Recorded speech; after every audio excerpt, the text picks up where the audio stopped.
Hello, you wonderful people, and welcome to another episode of Not to Comic Book. This being a show where I talk about TV shows that are adaptations of comic books. For today's episode, I'm going to talk about Sanda Season 1, Episode 6. A great episode. A lot of really interesting things went down in this episode. So we're immediately picking up in the aftermath of last episode.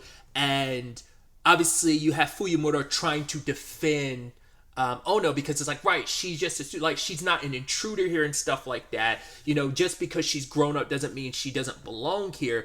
But for Oshibu, it's like, once again, this whole thing of trying to keep children like innocent and trauma free. And it's like, right, you growing up, look at her, she's crying. He's like, that's the most disgusting excretion a human could ever have, because he's like, it's associated with trauma. Because he's like, once adults deal with trauma, they're never able to move past it. It will always be associated with them. That's why he's obsessed with like keeping, I mean, maybe it's not just him, maybe he's following what the general rule of thumb is, or maybe it's just like, maybe that is just Oshibu's approach, because he leans, I mean, the whole academy is meant to be trauma free, but yeah, that's why he wants to nip like any adult or growing up stuff in the bud, because they need you to be innocent.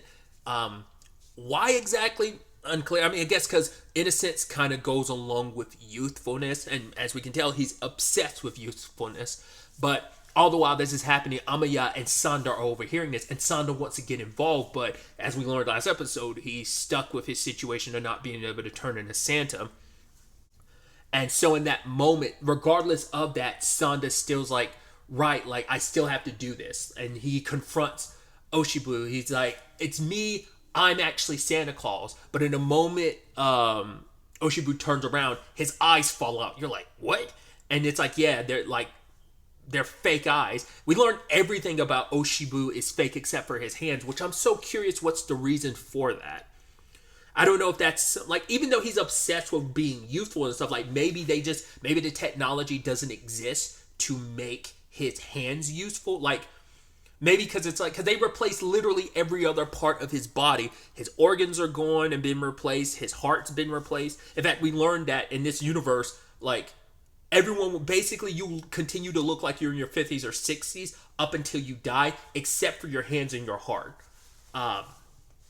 So that's an interesting thing in his universe, but I wonder, was that a decision he made if he wanted to keep his hands? Or like I said, is there just not a way to like replicate, like get younger hands or something and make it like applicable with every aspect of his body? Like, I don't know, like, I don't know if that was the surgical decision, if that was a personal decision on his part.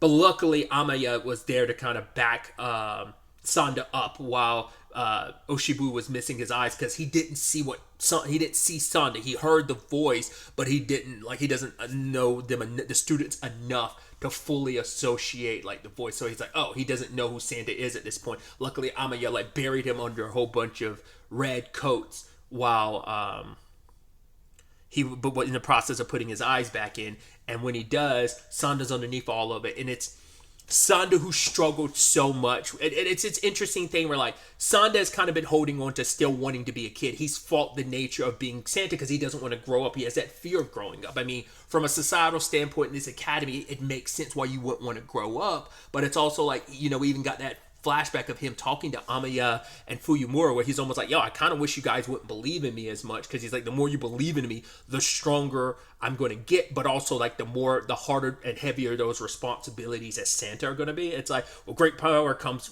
great just pain in the ass type of situation, you know? So it's like, I don't want to deal with that. So I don't need you guys to believe in me. But it's like, because he was kind of running away from that responsibility, understandably, because he's torn between like being a kid and an adult. But it's like, no, in this instance, I need to grow up because I can't do anything as Sanda. I can do something as Santa Claus. So I need to grow up. And in that moment, we get what seems to be his outfit going forward. I guess that shows his growth and strength as Santa Claus, because he's no longer just in his underwear anymore. He has to like he's got the full Santa Claus get up. Still no boots, because it seems like he's going kind of toeless, like socks or something like that. But he's got the coat and he's got like the hooded cape, and you're like, oh yeah, looking sick. And so I love that Oshibu's like, oh, okay, so since you're here, we're gonna duke it out. If you win, I'll let oh no, reinstate in the school. If I win, I get to hand you over to the Saint Nick Pursuit Squad. But he's like, no, I don't want to fight you because you're an elderly person. He's like, that seems kind of, I mean, you are like 90s too. Like, aren't you like, shouldn't we let you sit down? And that triggers him because he's so obsessed with youth that he's presented himself like his youthful self on the outside, but it still doesn't change the fact is you are, for all intents and purposes, a modified, decrepit human being. And I feel comfortable saying that because of how much of a piece of shit he is. But yeah, like, and then we cut to him in after his surgery, they're telling him to relax and wait, but he still gets up and moves because he's like, I don't need painkillers or anything. Who need like that pain or whatever? I can deal with it because for him, it's like the limitless potential of being able to reverse time. I was able to do it. This is proof of it. I'm living proof of you don't have to submit to age. Time doesn't have to, you could always dial back the clock. I'm proof of that. So I'm going to push through because this is proof of that. I am living proof of it. And so being reminded of his age, being reminded of, being decrepit, upset him because he's also like, oh, here, help me. And he's like, wait, you're asking me to lean on you because I'm an old man? And it makes him like go crazy, and like the seams for his stitches start like popping, like all the scars from the surgery. And then he gets extra pissed and kicks Santa, and it turns into a brawl in such a confined space. They didn't even go outside the brawl. It's like, nah, it's inside the laundry. But the problem is he actually is a skilled fighter. I mean, I'm sure having every aspect of your body like removed and changed, I mean, it makes it so he doesn't feel any pain. And he's also someone, it almost feels like they're turning him a little bit into it's the first point of reference I thought about with someone who can't feel pain. It's like a boulder from specifically God of War, because Baldur's like that in Norse mythology in general. Like that was the whole point, like nothing can hurt or kill him, which is interesting considering he's going up against someone who is unkillable. And that ended up being kind of a point of conversation of you have someone who can't feel pain versus someone who can't die. And he suffered through so much, and that pain means nothing because he used it to motivate himself. So nothing can stop him when it's like, I've been through like the multiple surgeries that have literally removed every 90% of my body has been replaced from top to bottom, from head to toe, with the exception of my hands, that no other pain in the world could ever affect me, especially when everything else inside of you is fake. That adds to it. So either way, them duking it out, but obviously he's skilled. We're seeing him kind of do his thing because they didn't have a proper fight last time, but we're seeing them properly fight. He's fast. Of course, he's going to have the cane sword, of course, which I like. Hey, I'm always a fan of the cane sword. I think that's such a sick thing. I'm so curious. So I actually did a little Googling. It turns out they've been around since 17th century England, I believe, because he had to go from it was meant to be a way of self-defense when they moved away from the more aristocrats moving away from publicly walking around with displayed swords. It was meant to be a concealed thing, which also sent me down the route of was it the Shimo, what was it again? The Shiko Mizu, which is a Japanese kind of concealed blade. It's a great example, because I've never known the name for these type of blades, but if you're familiar with Naruto, specifically Naruto Shippuden, where the sword that Sasuke would have, the sword that it's on his back waist, and it has no guard to it. It's just the handle and the blade, but there's no guard to it. That type of sword, I've never knew what the name of the sword was, so I just thought it was interesting. I ended up kind of Googling that in relation. But anyway, tangents and all that aside, sorry. My point was cane swords are just oh, that's sick and slick, where you're just oh, it's not just a cane, it's a sword. I just think that's so sick. But either way, Sanda doesn't know how to fight, so he's going up against someone who is fighting. I mean, he's also not well adjusted to his body yet, so I thought that was interesting. Obviously having to Slay Runners, now you want to come out very slowly. But then you have Amiya thinking all right, because Sanda was yo, believe in me. That's how I'm going to become more powerful. And then Amiya suggested there's one way that they can believe in Santa, and that's by going to sleep. And I was of course, why didn't I think about that? And especially when you correlate that and how much that would mean in a world where we learned last episode, people don't sleep in this world. And you're like, oh my God, I never even learning that last episode, it never even correlated in my head of like, of course we're taking stuff from the Santa Claus mythos and then we're like applying it in this world, but it never even crossed my mind. Like, of course, like people not sleeping would have an effect on Santa because Santa's supposed to show up when you're sleeping, you know?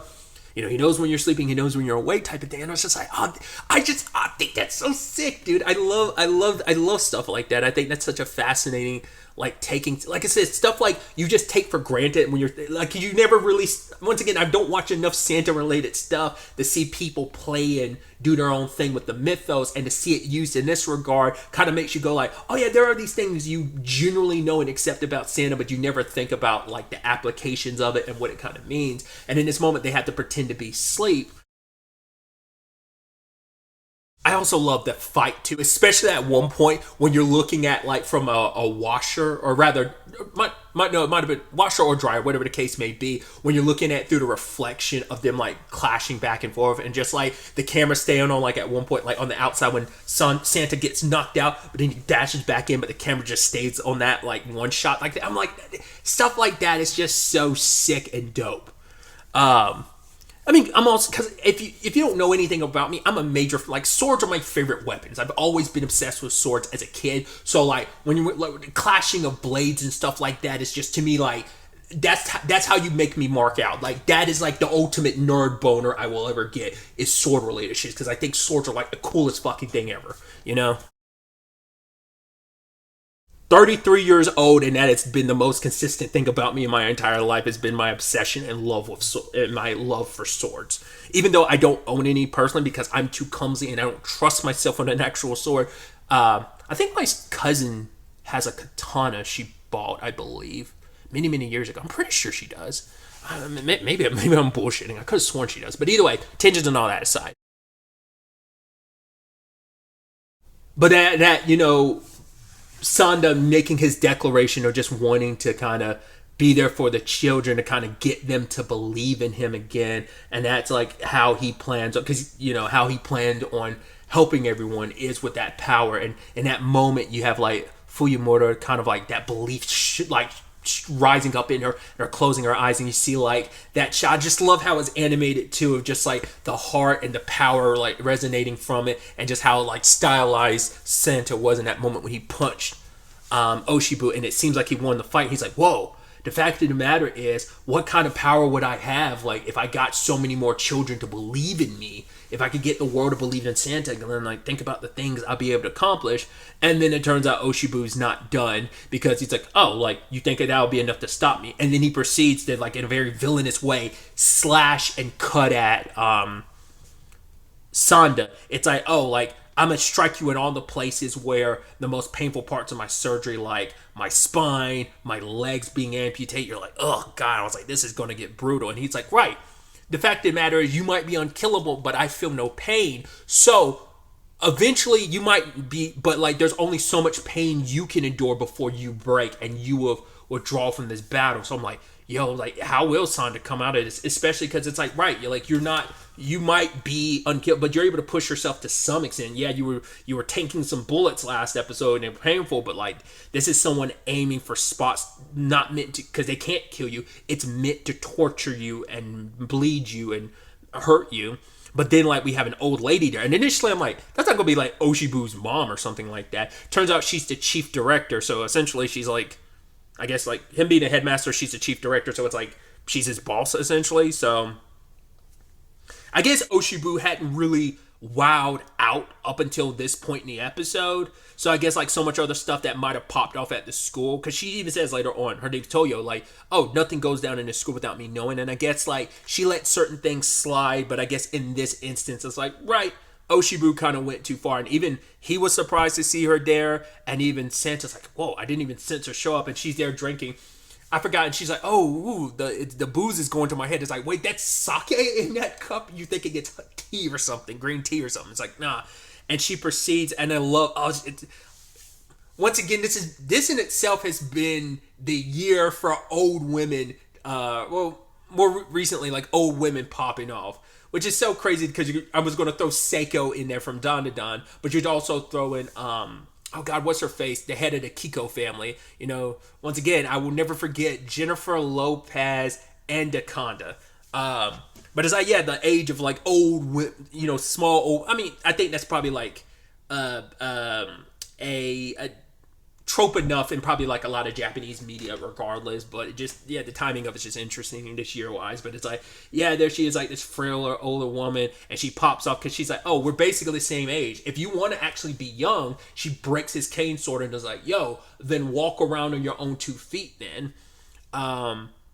And Oshibu was like stepping to her, and then she went click clack and like kicked his legs. She's like, I basically struck at the parts that are the connective tissue between the natural part of your bodies and the artificial. So she's like, how about you just sit there, while I kind of discuss this. And she's like telling Santa to come with her. And then she's like, oh, don't worry about it. Oh no, you're good. Go to the infirmary, kind of rest up. And as they're walking, Sanda's got this moment where he's like starting to cry because he felt bad, because he's like, right, I couldn't protect anyone on my own. Like I was trying to act tough, but it's like I couldn't. Like if she hadn't shown up, I definitely would have lost to Oshibu. And he's like crying a little bit. He's like, right, the whole conversation about trauma and tears. And especially I love that first shot because it's like it's him walking as Santa Claus and a reflection of him as Sanda. But then like the next time you see the reflection, it's just of him as Santa. So it's kind of like, right, that the identity and the complications there, and beating himself up of like what, but he's looking at her and who she is, and in fact he's like, why am I so drawn into her? It's like she's so small, but she can be so, has a mean streak in her, but every time she speaks, she only speaks the truth. Like, why am I so connected? Oh, it's because she looks like a child. I think it's that conversation of like the circle of life, or just humans, I always forget that metaphor. What is it, that adage or metaphor about the whole like the riddle of like what walks on 4 legs in the morning, 2 legs in the afternoon, and then 3 legs at evening or night, and it's like it's a human baby. You're crawling on all 4s. As an adult, as you get older, adult, teen, whatever, you're walking on 2, and then like, and when you're older, you have a cane. It kind of makes me think of that, but more so than anything, it's like life comes full circle where you kind of go back to being very kid or childlike as an adult, I mean, not an adult, but as an elderly person. So, especially because I brought up earlier, the show said like, basically people stop looking that old. Like for her to look that old is kind of wild, because most people look like in their 50s and 60s up until they die or something. So for her to just be that old, it's kind of, now you see she embraced her oldhood, which I'm so curious to see other old people in this universe, because obviously they're probably not going to look like Oshibu, because Oshibu pushed it way beyond to look more like he's in probably like his 20s or 30s versus someone looking like in their 50s or 60s up until they die. I mean, that's also like, isn't that like a cliche about both Asians and black people? Because I think I've always heard that, like, that's the thing about like Asian people in general. Like, oh, you go from like, that's pretty much true, and then it's almost like once you reach a very specific age, it just seems like age hits you all at once. I think black people are kind of that same way too, where it's just like, for the most part, it's, once again, black don't crack. And I don't know how I've heard it, but I don't know how, if it's a real one that gets passed around as much as black don't crack, like Asian don't raisin type of shit.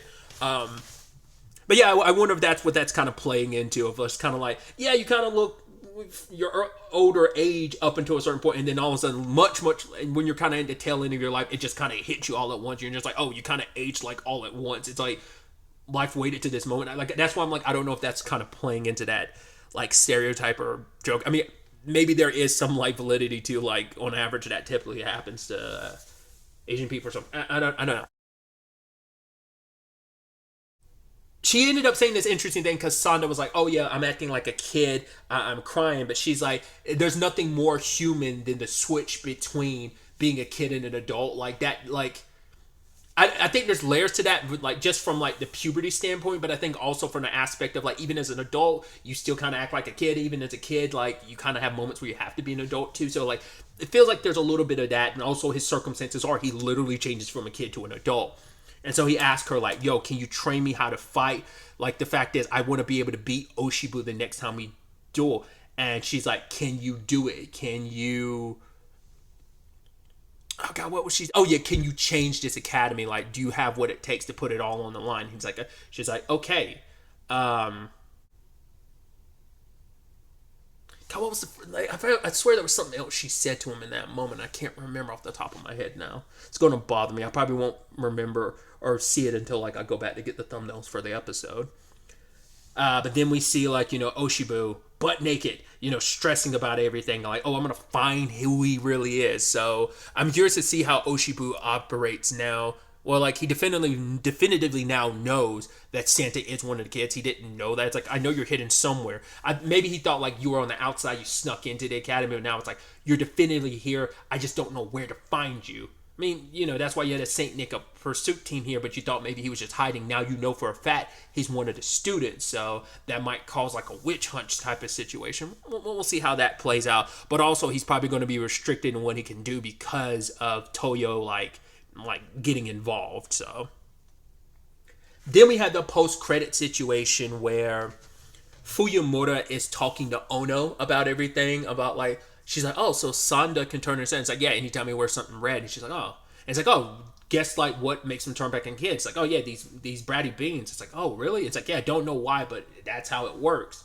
And so there's a part of like, obviously Fuyumura is happy to have Ono back, but even she's kind of like, huh. She's like, I don't know why I'm telling her all of this stuff. And it's like, I was like, oh, interesting. I was like, is that going to be a bother? And then it's like, oh, like they recognize how much taller she's gotten. I was like, well, I can recognize that because I've always been the one to put my hand on your head, so I could definitely tell how tall you got. She's like, not the only part of me that's developed. She's like, yo, look at my boobs. You want to touch them? And it's kind of Fuyumura's almost like, but before that could continue, Sanda shows up. There's some clothes given by Toyo, and it's like, oh, Fuyumura was going to go get some food for Ono, and it's like, oh, just stay here. And then Sanda went with her, and they're talking, and you can see how much that's bothering Ono. Not bothering, but like she's like, that reaction on her face, and you're like, interesting, because they kind of, they touched on it last episode where Fuyumura, it's like, I think it was specifically, God, what's Sanda's fiance's name again? Nico. I had to look it up. I couldn't remember. She had kind of referenced like maybe Fuyumura might, like both boys and girls. And so I'm curious to see where this goes with Ono, because let's not forget, like, Ono's whole thing last episode too was she didn't want Fuyumura to change, and that ends up being that complicated thing where like you fall in love with someone because of who they are, and it becomes that conversation of can you accept them if who they become, because people do grow. But she didn't want Fuyumura to change. It's like, I like you as you are, so now, like, but I've kind of changed while you weren't around, but also Fuyumura did as well. And I think a lot changed for Fuyumura because even she's trying to figure herself out. It's one of those like, do I like Sanda? I'm not sure. Is it just because of the Santa Claus stuff? Is there other elements to Sanda that I like? But also, Fuyumura changed in regards because, and I think I touched on this previously, anytime we've seen flashbacks, it's always just been Fuyumura with Ono. So it didn't seem like, she has her classmates, but it seems like Ono's the one that she's gotten the most. I always speak wrong in that regard. She seems to be the only one that Fuyumura got close to.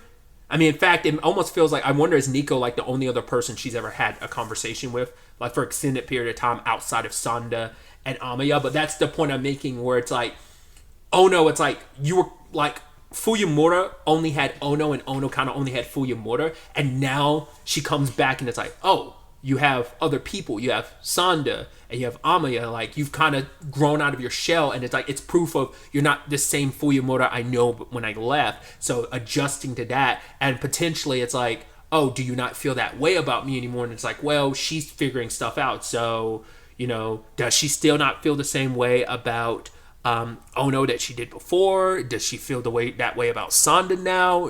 I think she's in the middle of still figuring it all out, though. But it's going to be interesting. That last shot, like, really kind of like brings that home of like, that seems to be the direction that's going. But it's going to be interesting to see that exploration now that Ono is back, and it's like, how are people going to react to her being back? And like, is finding her place amongst kind of like Sanda, Fuyamura, and Amaya. I mean, we'll see if Nico gets really flushed out into that whole squad, or will she kind of always be on the outskirts to some extent? I don't know. It's gonna be really, really interesting to see where that goes, and also like maybe we get more Toyo going forward, especially if she's going to be training Sanda or Santa. So that's going to be really interesting. But really, that's all I wanted to talk about. To the next time we meet, be happy, be safe, live life to the fullest, and enjoy it. Good day and goodbye.